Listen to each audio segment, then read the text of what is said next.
ನಮಸ್ತೆ, ಸ್ವಾಗತ ಸುಸ್ವಾಗತ. ಇದು ವಿ ಪಿ ಕಿಚನ್ ಡೈರೀಸ್. ನಾನು ವಿಜಯಲಕ್ಷ್ಮಿ ಬಡ್ಗೇರು. ನಾನಿವತ್ತು ಒಂದು ಸ್ವೀಟ್ ರೆಸಿಪಿ ತೋರಿಸ್ತಾ ಇದ್ದೀನಿ. ಅದಕ್ಕೋಸ್ಕರ ಒಂದು ದೊಡ್ಡ ಬೌಲಲ್ಲಿ ಗೋಧಿ ಹಿಟ್ಟು, ಅದರ ಅರ್ಧ ಅಷ್ಟು ಹಸಿಬೇಳೆ ಹಿಟ್ಟು, ಅದರ ಅರ್ಧ ಅಷ್ಟು ಅಕ್ಕಿ ಹಿಟ್ಟು ಹಾಕ್ಕೊಂಡು ಎಲ್ಲ ನೀಟಾಗಿ ಮಿಕ್ಸ್ ಮಾಡ್ಕೊತಾ ಇದ್ದೀನಿ. ಈ ರೆಸಿಪಿ ಉತ್ತರ ಕರ್ನಾಟಕದಲ್ಲಿ ತುಂಬ ಫೇಮಸ್ಸು. ಮೊದಲಿಂದ ನಮ್ಮ ಅಜ್ಜಿ ಅವ್ರ ಅಜ್ಜಿ ಹಳೇ ಕಾಲದ ರೆಸಿಪಿ ಇದು. ಅಷ್ಟೇ ಚೆನ್ನಾಗಿರುತ್ತೆ. ಮಾಡೋದು ಮಾತ್ರ ಡಿಫ್ರೆಂಟಾಗಿ ಮಾಡಿದ್ದೀನಿ ನಾನು. ನೋಡಿ, ಇದಕ್ಕೊಂದು ಸ್ವಲ್ಪ ಒಂದು ಚಿಟಿಕೆ ಉಪ್ಪು, ಒಂದು ಸ್ವಲ್ಪ ತುಪ್ಪ, ಸ್ವಲ್ಪ ಹಾಲು ಹಾಕಿ ನೀಟಾಗಿ ಎಲ್ಲ ಕರೆಕ್ಟಾಗಿ ಕಲಿಸ್ಕೋಬೇಕು. ಆ ಥರ ಎಲ್ಲ ಕಲಿಸ್ಕೊಂಡ್ರೆ ಅಂದರೆ ಚಪಾತಿ ಹಿಟ್ಟಿಗಿಂತ ತುಂಬ ಗಟ್ಟಿಯಾಗಿ ಕಲಿಸ್ಬೇಕು. ಸಾಫ್ಟಾಗೆಲ್ಲ ತುಂಬ ನಮಗೆ ಎಷ್ಟು ಗಟ್ಟಿಯಾಗಿ ಕಲಸೋಕ್ಕಾಗುತ್ತೋ ಅಷ್ಟು ಗಟ್ಟಿಯಾಗಿ ಕಲಿಸ್ಬೇಕು. ಇದು ಮಾಡಿದ ತಕ್ಷಣ ಕಲಸಿದ ತಕ್ಷಣವೇ ಚಪಾತಿ ಮಾಡಿಬಿಡ್ಬೇಕು. ನಾನು ಸ್ವಲ್ಪ ಲೇಟ್ ಆಯಿತು, ಅದಕ್ಕೋಸ್ಕರ ಹಿಟ್ಟು ಮೆತ್ತಗಾಗಿದೆ. ಇವಾಗ ನಾನು ಸ್ವಲ್ಪ ಮಾಡ್ತಾ ಇರೋದಲ್ವ, ಅದಕ್ಕೋಸ್ಕರ ನಾನು ಒಂದು ಅಳತೆಯಲ್ಲಿ ಹೇಳಬೇಕು ಅಂದರೆ 100 ಗ್ರಾಮ್ ಗೋಧಿ ಹಿಟ್ಟು ಅಂದರೆ 50 ಗ್ರಾಮು ಹಸಿಬೇಳೆ ಹಿಟ್ಟು, 25 ಗ್ರಾಮು ಅಕ್ಕಿ ಹಿಟ್ಟು. ಅಳತೆ ಗೊತ್ತಾಯ್ತಲ್ಲ, ಇಷ್ಟೇ ಇದು. ಈ ಅಳತೆಯಲ್ಲಿ ಗೋಧಿ ಹಿಟ್ಟು, ಹಸಿಬೇಳೆ ಹಿಟ್ಟು, ಅಕ್ಕಿ ಹಿಟ್ಟು ಹಾಕ್ಕೊಂಡು ಹಾಲು, ತುಪ್ಪ ಇದೆಲ್ಲ ಹಾಕ್ಕೊಂಡು ಕಲಿಸ್ಕೊಂಡ್ರೆ ಸಖತ್ತಾಗಿರುತ್ತೆ. ಇವಾಗ ದಪ್ಪಗೆ ಚಪಾತಿ ಲಟ್ಟಿಸ್ಕೋಬೇಕು. ತುಂಬ ತೆಳ್ಳಗೆ ಬೇಡ ಇದು.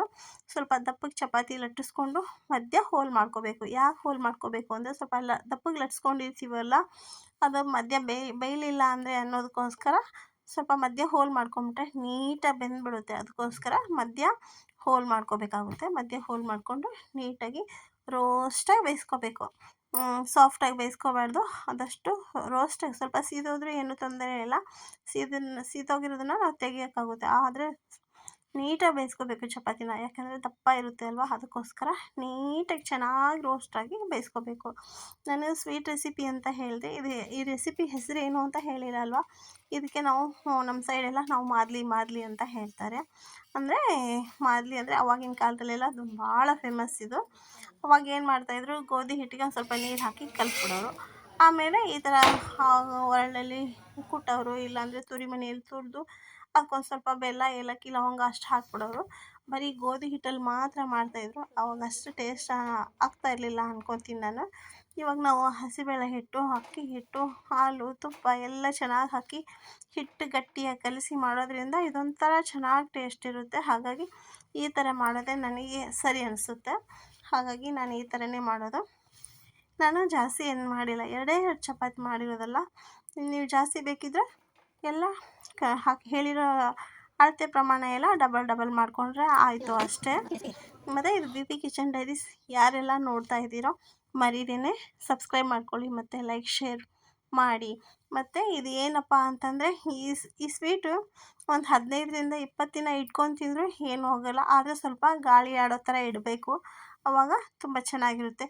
ಅದು ದಿನ ಹೇಗೆ ಜಾಸ್ತಿ ಆಗುತ್ತೋ ಹಾಗಾಗಿ ಟೇಸ್ಟ್ ಆಗ್ತಾ ಬರುತ್ತೆ ಇದು. ಹಾಗಾಗಿ ಆದಷ್ಟು ಸ್ವಲ್ಪ ದಪ್ಪ ಮಾಡ್ಕೊಂಡು ಲಟ್ಟಿಸ್ಕೊಂಡು ಮಧ್ಯೆ ಹೋಲ್ ಮಾಡಿ ರೋಸ್ಟಾಗಿ ಬೇಯಿಸ್ಕೊಂಡು ಮತ್ತು ಈ ಚಪಾತಿನ ಈ ಥರ ಪೀಸ್ ಮಾಡ್ಕೋಬೇಕು. ಯಾಕೆಂದರೆ ಮಿಕ್ಸಿಗೆ ಹಾಕಬೇಕು ಇದನ್ನು, ಮತ್ತೆ ಒಂದು ಸತಿ ಮಿಕ್ಸಿ ಮಾಡ್ಕೋಬೇಕಾಗುತ್ತೆ. ಹಾಗಾಗಿ ದಪ್ಪ ಚಪಾತಿ ಅಲ್ವ, ಹಾಗೆ ಹಾಕೋಕ್ಕಾಗಲ್ಲ. ಹಾಗಾಗಿ ಚಿಕ್ಕ ಪೀಸ್ ಮಾಡಿಕೊಂಡು ಎಷ್ಟು ಚಿಕ್ಕದಾಗಿ ಮಾಡೋಕ್ಕಾಗುತ್ತೋ ಅಷ್ಟು ಚಿಕ್ಕದಾಗಿ ಮಾಡ್ಕೊಬೇಕು. ಮಿಕ್ಸಿಗೆ ಹಾಕಬೇಕಲ್ವ, ಮಿಕ್ಸಿಯಲ್ಲಿ ಏನು ಸಣ್ಣ ಆಗಿಬಿಡುತ್ತೆ ಅಂತ ಪೌಡ್ರ್ ಥರ ಮಾಡಿಕೊಂಡ್ರೆ ಚೆನ್ನಾಗಾಗಲ್ಲ. ಇದು ತರ್ತರಿಯಾಗಿಯೇ ಮಿಕ್ಸಿ ಮಾಡ್ಕೋಬೇಕಾಗುತ್ತೆ. ನೋಡಿ, ಇವಾಗೆಲ್ಲ ಮಿಕ್ಸಿಗೆ ಹಾಕ್ಕೊಂಡು ಎಲ್ಲ ಪೌಡ್ರ್ ಮಾಡ್ಕೊಳ್ಳೋಣ. ಪೌಡ್ರ್ ಅಂದ ತಕ್ಷಣ ನುಣ್ಣಗೆ ಪೌಡ್ರೆಲ್ಲ ತರ್ತರಿಯಾಗಿ ಮಾಡ್ಕೋಬೇಕಾಗುತ್ತೆ. ಅಷ್ಟೇ. ಇದು ಮಾಡೋದೇನೋ ಈಸಿ, ತುಂಬ ಟೇಸ್ಟ್ ಆಗುತ್ತೆ. ಹಾಗಂತ ಪಟ್ ಅಂತ ಆಗುತ್ತೆ, ತಟ್ ಅಂತ ಆಗುತ್ತೆ, 10 ನಿಮಿಷ ಆಗುತ್ತೆ, 15 ನಿಮಿಷ ಆಗುತ್ತೆ ಅಂತ ಹೇಳೋಕ್ಕಾಗಲ್ಲ. 3/4 ಗಂಟೆ 1 ಅವರ್ ಆಗುತ್ತೆ. ಇದು ಸ್ವಲ್ಪ ಮಾಡೋದ್ರಿಂದ ಸ್ವಲ್ಪ ಕಮ್ಮಿ ಟೈಮ್ ತೊಗೊಂಡಿದೆ. ಅದೇ ನಾವು ಜಾಸ್ತಿ ಮಾಡೋದಾದರೆ ಇನ್ನೂ ಟೈಮ್ ಆಗುತ್ತೆ, ಲೇಟ್ ಆಗುತ್ತೆ. ಇದು ಜಲ್ದಿ ಆಗೋಲ್ಲ. ಹಾಗಾಗಿ ನಾವು ಇವಾಗೆಲ್ಲ ಈ ಥರ ತರ್ತರಿಯಾಗಿ ಮಾಡಿ ಇಟ್ಕೊಂಡಿದ್ದೀವಲ್ಲ, ಇದ್ರ ಅಳತೆಗೆ ಇದು ಒಂದು ಅರ್ಧ KGಗಿನ್ನ ಸ್ವಲ್ಪ ಕಮ್ಮಿ ಬೆಲ್ಲ ಹಾಕ್ಕೊಂಡಿದ್ದೀನಿ. ಯಾಕಂದರೆ ನಾನು 2 ಚಪಾತಿ ಮಾಡಿರೋದಲ್ವ. ಜಾಸ್ತಿ ಸ್ವೀಟ್ ಬೇಕನ್ನೋರು ಅರ್ಧ KGನೂ ಹಾಕ್ಕೋಬೋದು. ನಾವು ಎಷ್ಟು ಸ್ವೀಟ್ ತಿಂತೀವೋ, ನಮ್ಗೆ ಎಷ್ಟು ಇಷ್ಟನೋ ಅದನ್ನು ನೋಡಿಕೊಂಡು ನಾವು ಬೆಲ್ಲ ಹಾಕ್ಕೋಬೇಕು ಅಷ್ಟೇ. ಎಲ್ಲ ಬೆಲ್ಲ ಹಾಕಿ ಮಿಕ್ಸ್ ಮಾಡಿ ಮತ್ತೆ ಒಂದು ಸತಿ ಮಿಕ್ಸಿ ಮಾಡಬೇಕಾಗುತ್ತೆ. ಅಂದರೆ ಕರೆಕ್ಟಾಗಿ ಬೆಲ್ಲ ಎಲ್ಲ ಸೆಟ್ ಆಗುತ್ತೆ, ಹೊಂದ್ಕೊಳ್ಳುತ್ತೆ. ಅದಕ್ಕೋಸ್ಕರ ಮತ್ತೆ ಒಂದು ಸತಿ ಮಿಕ್ಸಿ ಮಾಡ್ಕೋಬೇಕು. ಈ ಸ್ವೀಟು ತುಂಬ ಚೆನ್ನಾಗಾಗುತ್ತೆ, ಟೇಸ್ಟ್ ಆಗುತ್ತೆ. ಆದರೆ ಮಾಡೋದೊಂದು ಸ್ವಲ್ಪ ಕಷ್ಟ ಅಷ್ಟೇ.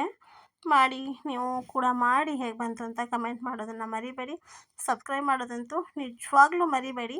ಎಲ್ಲರೂ ಸಬ್ಸ್ಕ್ರೈಬ್ ಮಾಡ್ಕೊಳ್ಳಿ. ಯಾರೆಲ್ಲ ಸಬ್ಸ್ಕ್ರೈಬ್ ಮಾಡದೆ ನೋಡ್ತಾ ಇದ್ದೀರೋ ಅವರೆಲ್ಲರೂ ಸಬ್ಸ್ಕ್ರೈಬ್ ಮಾಡ್ಕೊಳ್ಳಿ. ಅಂದರೆ ನಾವು ಬೇರೆ ಮತ್ತೆ ಹೊಸ ಹೊಸ ವೀಡಿಯೋ ಮಾಡೋಕ್ಕೆ ನಮಗೂ ಖುಷಿ ಆಗುತ್ತೆ. ನಮ್ಮ ಎಲ್ಲರೂ ನೋಡ್ತಾರೆ, ಸಬ್ಸ್ಕ್ರೈಬ್ ಮಾಡ್ಕೊತಾ ಇದ್ದಾರೆ ಜನ ಎಲ್ಲ. ನೀವೆಲ್ಲರೂ ನಮಗೆ ಸ್ಪಂದಿಸ್ತಾ ಇದ್ದೀರಾ ಅಂತ ಅದಕ್ಕೋಸ್ಕರ ಎಲ್ಲರೂ ಸಬ್ಸ್ಕ್ರೈಬ್ ಮಾಡ್ಕೊಳ್ರಿ, ಮರಿಬೇಡಿ ಅಂತ ಹೇಳ್ತಾ ಈ ಸ್ವೀಟು ರೆಡಿ ಆಯಿತು. ಬೆಲ್ಲ ಎಲ್ಲ ಹಾಕಿದ ಅಲ್ವಾ ಇವಾಗ. ಇದಕ್ಕೆ ಒಂದು ಸ್ವಲ್ಪ ಒಣಗಿದ ಕೊಬ್ಬರಿ ತುರಿ, ಹಸಿದು ಕೊಬ್ಬರಿ ಯಾವುದೇ ಕಾರಣಕ್ಕೂ ಹಾಕಬೇಡ್ದು, ಸ್ಮೆಲ್ ಆಗಿಬಿಡುತ್ತೆ ಒಂದು 2-3 ದಿನಕ್ಕಷ್ಟೇ. ಅದಕ್ಕೋಸ್ಕರ 1 ಕಾಯಿ ತುರಿದ ಹಾಕ್ಕೊಂಡು ಕಡಲೆ ಬೀಜನ ಹುರಿದು ಮೇಲ್ಗಡೆ ಸಿಪ್ಪೆ ತೆಗೆದು ಇದಕ್ಕೆ ಹಾಕ್ಕೋಬೇಕು. ಹುರ್ಗಡ್ಲೆನೂ ಹಾಕ್ಕೊತಾರೆ ಕೆಲವರು, ಆದರೆ ನಾನು ಹುರ್ಗಡ್ಲೆ ಹಾಕಿಲ್ಲ. ಕೊಬ್ಬರಿ, ಆಮೇಲೆ ಕಡಲೆಬೀಜ, ದ್ರಾಕ್ಷಿ, ಗೋಡಂಬಿ, ಬಾದಾಮಿ, ನೀವು ಪಿಸ್ತಾ ಮತ್ತು ಇನ್ನೇನು ಹಾಕ್ಕೊತೀರೋ ಎಲ್ಲ ಡ್ರೈ ಫ್ರೂಟ್ಸು ಹಾಕ್ಕೋಬೋದು. ಹಾಕ್ಕೊಂಡು ನಾವು ಇಲ್ಲಿ ಏಲಕ್ಕಿ ಲವಂಗ ಪೌಡ್ರ್ ಒಂದು ಸ್ವಲ್ಪ ಹಾಕ್ಕೊಂಡು ಗಸಗಸೆ ಮತ್ತು ಮುಖ್ಯ ಅಂದರೆ ಇದಕ್ಕೆ ಮೇಯ್ನ್ ಸೋಂಪು ಸ್ವಲ್ಪ ಹುರಿದು ಅದನ್ನು ಸ್ವಲ್ಪ ಪೌಡ್ರ್ ಮಾಡಿ ಹಾಕಬೇಕು. ನಾನು ಮರೆತುಬಿಟ್ಟೆ ಸೋಂಪು ಹಾಕೋದು. ಸೋಂಪು ಅಂದರೆ ಬಡೆ ಸೊಪ್ಪು, ಅದನ್ನ ಸ್ವಲ್ಪ ಹುರಿದು ಸ್ವಲ್ಪ ಪೌಡ್ರ್ ಮಾಡಿ ಹಾಕಿದ್ರೆ ಇನ್ನೂ ಟೇಸ್ಟ್ ಆಗುತ್ತೆ. ಅದನ್ನು ನಾನು ಮರ್ತಿದ್ದೀನಿ, ನೀವು ಹಾಕಿ. ಸ್ವಲ್ಪ ಒಂದಿಷ್ಟೇ ಇಷ್ಟ, ಒಂದು ಚಿಟಿಕೆ ಅಷ್ಟು, ಹಾಂ 1 ಟೀ ಸ್ಪೂನಷ್ಟು ಸೋಂಪು ತೊಗೊಂಡ್ಬಿಟ್ಟು ಅದನ್ನ ಸ್ವಲ್ಪ ಫ್ರೈ ಮಾಡಿ, ಹುರಿದುಬಿಟ್ಟು, ಫ್ರೈ ಅಂದರೆ ಎಣ್ಣೆಲೆಲ್ಲ ಸ್ವಲ್ಪ ಹುರಿದು ಅದನ್ನ ಪೌಡ್ರ್ ಮಾಡಿ ಹಾಕ್ಕೊಳ್ಳಿ. ಮತ್ತು ಇನ್ನೂ ಸ್ವಲ್ಪ ಕಾಯಿ ತುರಿ, ಇದಿಷ್ಟೆಲ್ಲ ಹಾಕಿ ಇದನ್ನ ಮಾಡಿ ಇಟ್ಬಿಟ್ರೆ ಒಂದು 15 ದಿನ ಆದರೂ ಏನಾಗಲ್ಲ, 20 ದಿನ ಆದರೂ ಏನಾಗಲ್ಲ, ತುಂಬ ಚೆನ್ನಾಗಿ ಬರುತ್ತೆ. ಇಷ್ಟೇ ಇದು ಮಾಡೋದು, ತುಂಬ ಈಸಿ. ಬಿಸಿ ಬಿಸಿ ಹಾಲು ತುಪ್ಪ ಹಾಕ್ಕೊತಿದ್ರೆ ತುಂಬ ಚೆನ್ನಾಗುತ್ತೆ. Thank you.